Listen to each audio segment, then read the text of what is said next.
here's Ed Bernstein. With me now is the owner of the D Hotel, Derek Stevens. And you know, Mr. Stevens, I was going to talk about all the exciting things that you're going to do downtown. Maybe we can get to that in a few minutes. But you know, based upon what's happened in Las Vegas in the last week, I was just curious about your perspective. I mean, you know, you have properties downtown. They're not on the Strip, but you're equally as affected.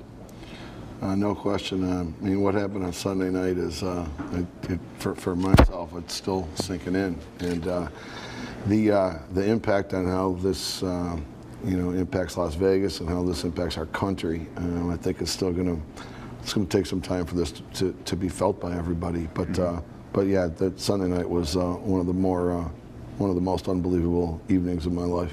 Yeah, you know, it's kind of like everybody remembers what they were doing on 9/11. I think that's going to hold true also for those of us in Las Vegas on Sunday's events. But what were you doing at the time?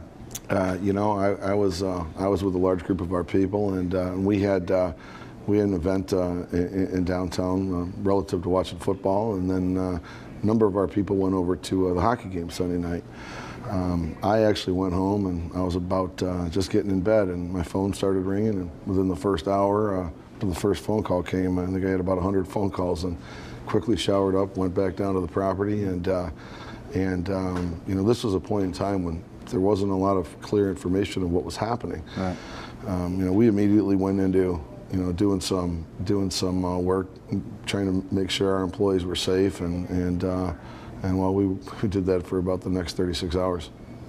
Yeah, and what was the mood on Fremont Street? I mean, it's normally so festive. Did that change? Yeah, Sunday it certainly did. I mean, immediately I think the security, working with Metro and with the marshals and everyone, you know, all the music turned down, and there was a very large security presence. Obviously, a lot of people did not know that there was something going on, so you know, the night really just kind of played out, but with a very large presence, because we just didn't know what the next, if there was something else happening. So it was a very very eerie mood.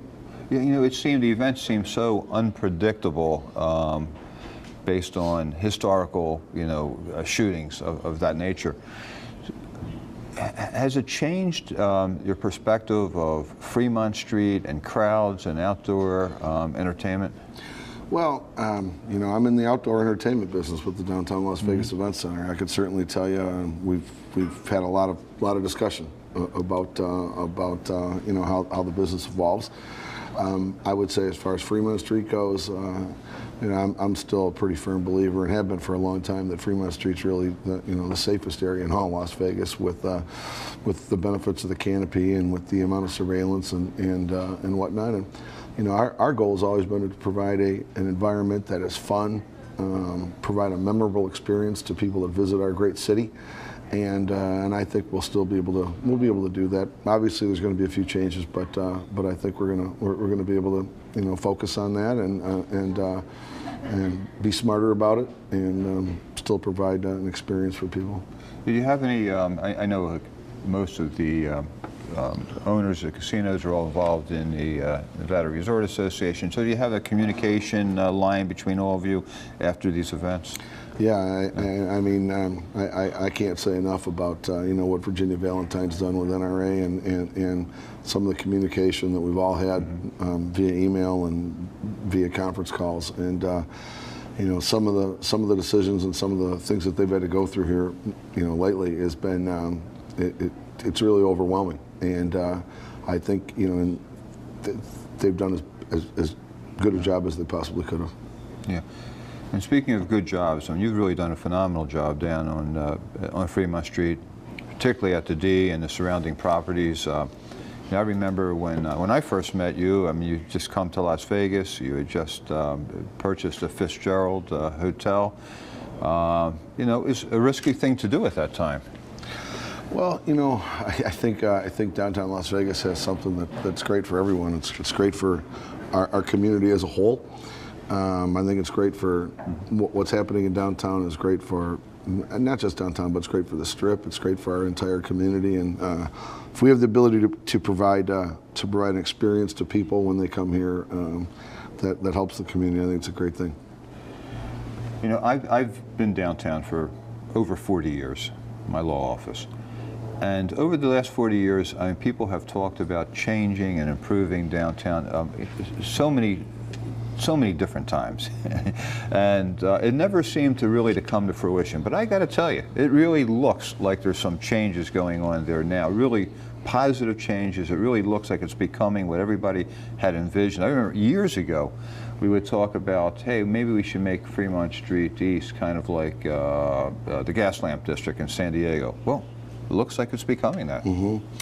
Yeah, I think you know, with what you've seen with Tony Shea, downtown projects done, and working with the city, and working with all the casino owners under the canopy. I think you know, there's been a pretty good marriage of entrepreneurial enthusiasm and the right timing and the economy coming back that it's allowed for some of this to build. I think we're seeing this around the country though as well, because there's a number of downtown areas where we're seeing this rejuvenation, and I think downtown's going to be an important part of our Las Vegas community here. How important is the restaurant business for developing, you know, downtown? Well, I think you know, I think you have to provide all the amenities, and I think, you know, there's just so many great restaurants downtown. You know, the restaurants that Boyd has, and the Golden Nugget, and you know, Four Queens, and you know, at the D, and then look at all the great restaurants on Fremont East. You know, one of my favorites being Latai, of course, and I think I've seen you there. You know, I think the restaurant component is important. It blends in with everything that's kind of being developed. You've been so busy with buying some downtown property, making some renovations downtown. You got some hockey stuff going on, which I'll talk to you about in a minute. But what are your plans for renovating the properties that you did purchase downtown? Yeah, so you know, on that corner, Fremont Street to Ogden, Main Street to First Street. So it's that entire city block. The Las Vegas Club, the Glitter Gulch, Mermaids. We're currently going through a process where we're demolishing all the buildings, and you know, we're in the design phase of a new property downtown, and something that we think is going to provide a number of additional amenities that helps everything else out downtown. Different name, or it would be part of the? Oh no, different name, different name, different concept, different idea. Different name, different concept, and a lot of energy. That's what the thought process is. That's great. And how long does a project like that take? Ooh. Well, the real estate assemblage started in August of 2015. We're going through demolition right now. We'll have demolition done by the end of the year. And then between construction drawings and a build, you're talking another 3.5 years. So It's a long project. Yeah, that's a long time. A lot of commitments. Yeah. And I mentioned the hockey team. You are very engaged with the Las Vegas Golden Knights. In fact, you had this last week. You had an event scheduled for Tuesday, where you're kind of a fan event that was going to. They were publicizing it all over the arena over the weekend. Yeah. I was there. Yeah, they sure were. We had an event planned with the Golden Knights, the very first inaugural Fan Fest, and the thought process was, let's bring all the community out. They're going to introduce every player, all the coaches, and have a great event to get everybody fired up about our team. Obviously, we canceled that out of respect for what's taking place in Las Vegas, and we really haven't thought yet about what we're going to do down the road. But again, it was a community-based event, and yeah, we're looking forward to working with the Golden Knights. Yeah. Why do you have such a big interest in hockey? Well, I think I grew up in Detroit, and I got to see what happened with the Detroit Red Wings when they progressed and became to be a pretty good team in the playoffs, and the community and the loyalty it brings to a community that I thought, boy, if I could be part of something like this, and thinking what the Golden Knights could be, over the course of the next few years, I just wanted to be associated with it because I thought it's just such a great thing to root for a community. Right. Hey, we'll be right back in a minute and talk some more hockey and some more downtown with Derek Stevens. Thanks. There are many types of careless drivers: those who text and drive, drink and drive, and those distracted drivers. If you've been hurt, you need to call me. Enough said. Call Ed. EdBernstein.com. We're back with Dirk Stevens, owner of the D Hotel downtown. You know, Fremont Street's so much fun. You know, you have all these people dressed up as different characters. Does that ever become an issue? I mean, some people really love that. Other people are kind of annoyed by it. Yeah, that's true. That it's something that some people really like. Some people like getting their pictures taken, and others don't. You know, it's an area of free speech, so you know, content is a little bit more wide open. Some people like it, and some don't, and that's probably the best way for me to explain it. Yeah, you know, over the years, that's been a huge issue down on Fremont Street, the free speech issue. I mean, on one hand, you want to be able to control what's going on down there and have the tourists feel comfortable and safe walking, you know, through crowds. On the other hand, you want to honor people's right to speak. I mean, our city council's wrestled with it. The DA's office has wrestled with it. You know, so. Have we found a balance? Well, I think the city and the city council and the city attorney have worked out I'd say a rather workable plan right now. It's better than where it was 5 years ago, and I think having these free speech zones is working. I think it's better for the actual entertainers themselves as well, and I think there is a balance right now. Tough thing is that on content, you know, if you put two people in a room, you're gonna have a different opinion. You know, what's acceptable, what's lewd, what's not. But I do think what's evolved now is something that's workable. Right. When you talk about these free speech zones, yes, it's kind of like a Hyde Park thing. Well, I know they used Santa Monica as the Santa Monica system as a guideline, and you know, we worked with ACLU, we worked with the city, and then everyone on Fremont Street to help develop this scenario, and it seems to be working much better than what it used to be, and I think from a Las Vegas perspective. You know, our visitors and our tourists, they're not intimidated. Some love it and some don't, but I think we've gotten to a point where it's something that everybody can live with. You know, the zip line started out as kind of a temporary facility downtown, and then, you know, a decision was made, hey, let's make it permanent. So obviously it was successful.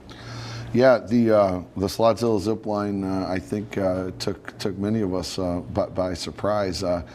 We knew it was going to work. We didn't know it was going to work as well as it did. The numbers on the zip line are pretty outstanding.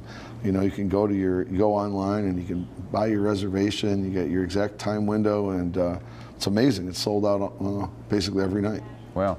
And of course, you have a number of bands that perform in different intersections downtown. That's always a big draw.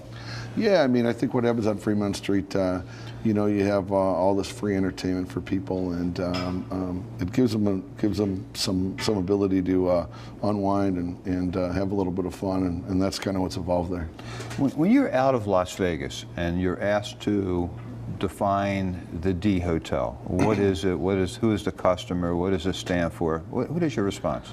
Well, it's funny. I mean, a lot of people say, "Well, is it a Detroit-based hotel?" No, it's not. It's you know, originally. I thought it was a Dark-based hotel. Well, no, you know, it's when we bought Fitzgerald's, we didn't buy the name, and then we changed the name to the D, and really what it is in 2012 was the year of downtown Las Vegas, so that's the first D.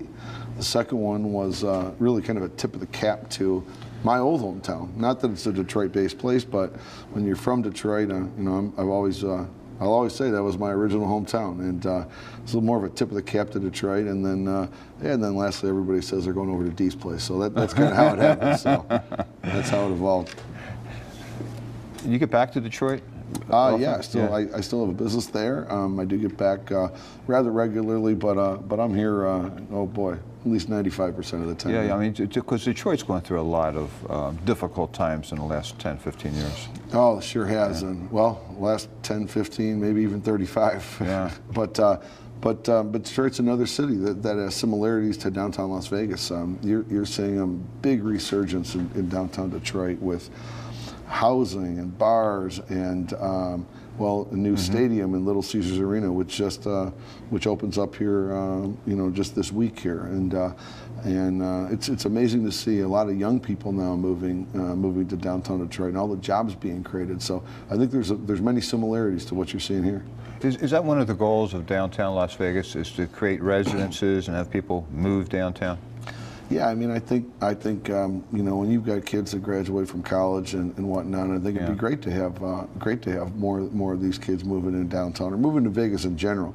And I think some of the designs of what's happening from a residential perspective are great for our community, and it's definitely an interesting place for young people to live, where they can make a lot of friends, and maybe find a wife or husband, and over time, and I think that's a big part of what really all of us are kind of thinking through. That's the next big step.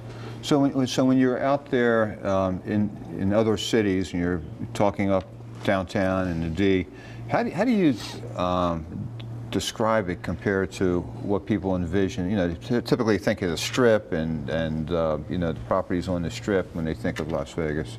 Yeah. Even though it's not in Las Vegas. Yeah. But I would say that the one thing I talk about downtown is it's where Vegas started, and I think it's something that can provide some excitement and a reason to come to Las Vegas. When you go to certain communities, let's say Scottsdale, you have that Old Town Scottsdale, and that's where I don't view or envision downtown really competing with the Strip in any manner at all. I just think it's just another great thing to see, and another reason to come here. Just similar to other attractions. I mean, whether it's helicopter rides, or whether it's going to Topgolf, or whether it's going to the Hoover Dam, if there's another reason to come to Las Vegas, I think we're trying to put our best foot forward downtown, so that we can add to everything. So now we have a hockey arena. There's talk. We have a football stadium being built. Now, what are your thoughts about doing? We were talking about a baseball stadium downtown.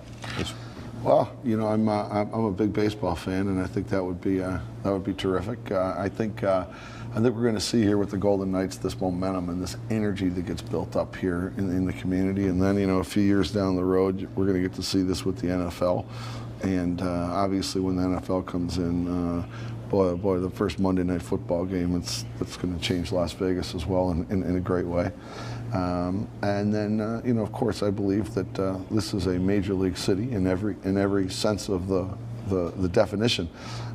So I am sure that baseball and basketball and soccer are close behind. How is downtown changing? When 30 years ago it was all about, hey, how do we get gamblers down here? Now it seems like, hey, let's work the entertainment aspect, let's work the food aspect, let's get the retail aspect going. So what is the goal now? All of that? Well, I think when you see Las Vegas, how it continues to evolve, it always reinvents itself, and Americans now generally have a casino relatively close to where they live throughout the entire country, so that becomes less of a unique attraction.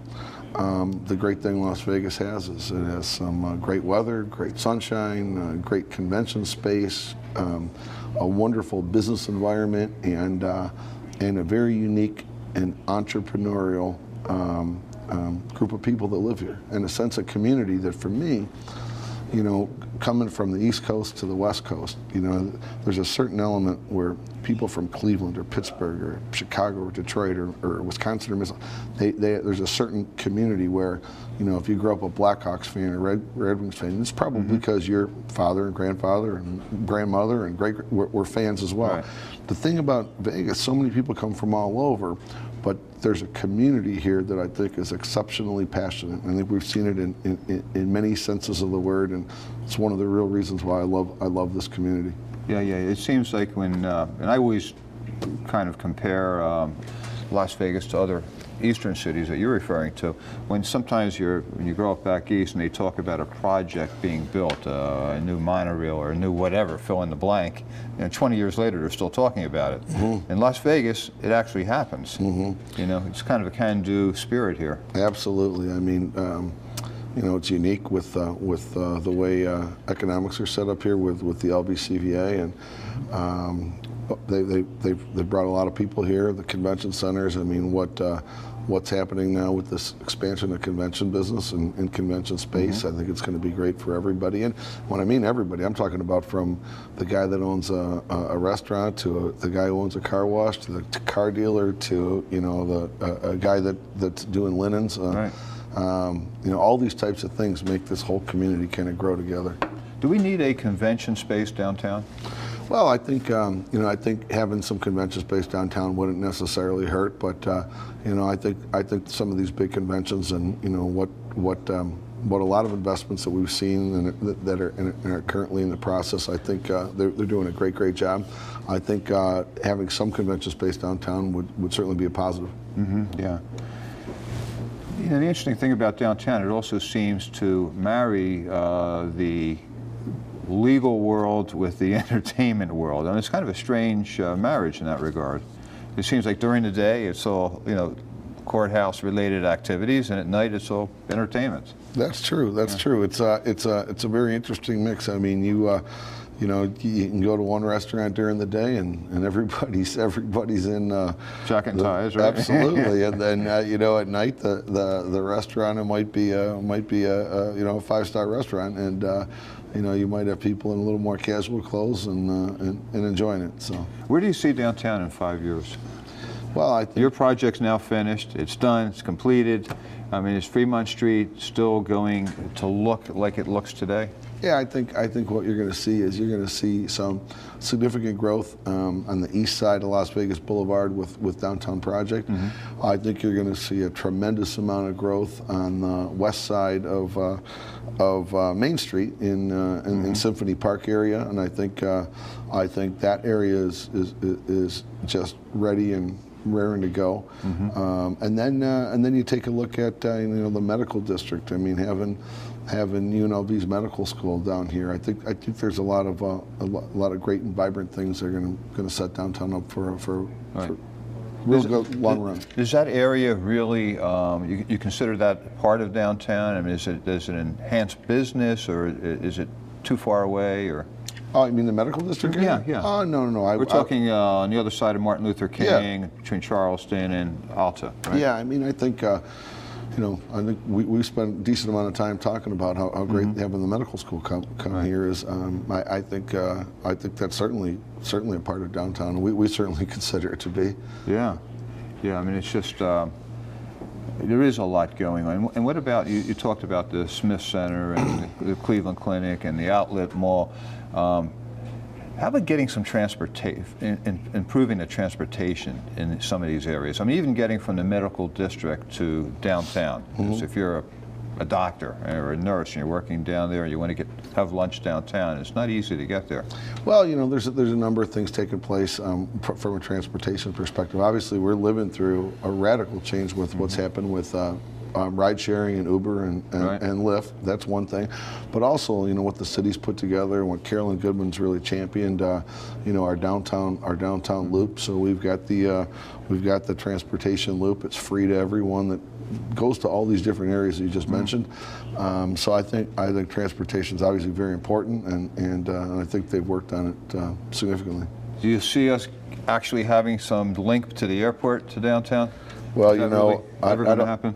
I don't know that I'd be the best guy to answer that, but I tell you, it'd be terrific. But right now, with what's happening, you know, down Fremont Street and down Maryland Parkway, past UNLV, you know, I think the access to the airport's getting to be much easier than what it used to be. Right. You've seen that your hotel sponsors a lot of sporting events. What is that linkage between sports and the D Hotel? Well, you know, we've got a location called the Long Bar that we've always tried to create as a sports central hub, and you know, again, it's one of the things that when people come to Vegas, we try to give them a little something that maybe they can't get at home, or you know, if they come to Las Vegas, they're used to something. So for us, we always play, you know, the Detroit sports games on and with audio and all that, and you know, for us, we've always had a great sports connection, and it's just one of our things. We want to make sure that every game's on and everybody has a chance to root for the team. Now, do they have White Castle hamburgers in Detroit when you're growing up? They sure do. They sure do. Now I notice it's across the street. It is across the street. I got nothing to do with it other than watching those long lines. White Castle is famous for, how would you describe the hamburgers at White Castle? Oh, Small. small. They're small. They're kind of small, thin. Yeah, what is it? 1 ounce, a 1 ounce patty or something like that. Yeah, kind of the opposite of the Big Mac, right? Yeah, I guess so. It's a food product that's definitely got a loyal cult following, and well, we're glad we're having them downtown. And even with like what we have across the street with American Coney Island, again another cult following of a food product, and it's great to have all this new investment downtown. What's your favorite restaurant at the D? At Andiamo and American Coney Island, 2 different products, and I love them both. Right. So, but there's a lot of great restaurants downtown.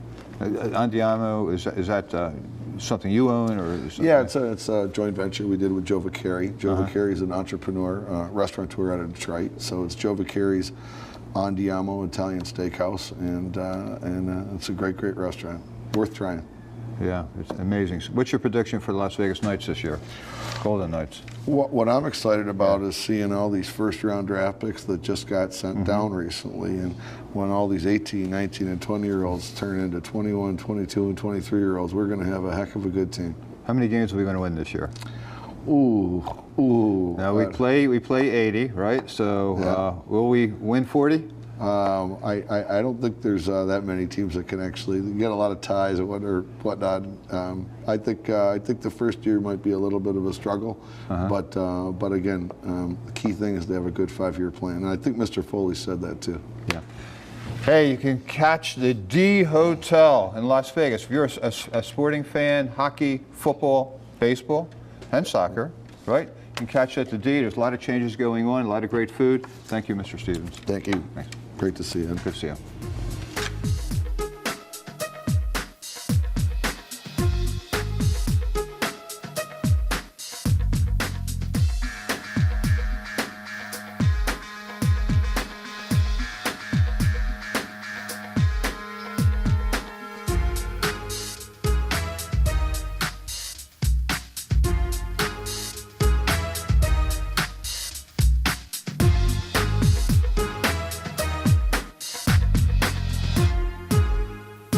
Fatigue causes 72,000 crashes a year. One pedestrian is killed every 2 hours. Bicycle injuries result in 500,000 ER visits a year. Be careful, be safe, and stay alert. EdBernstein.com.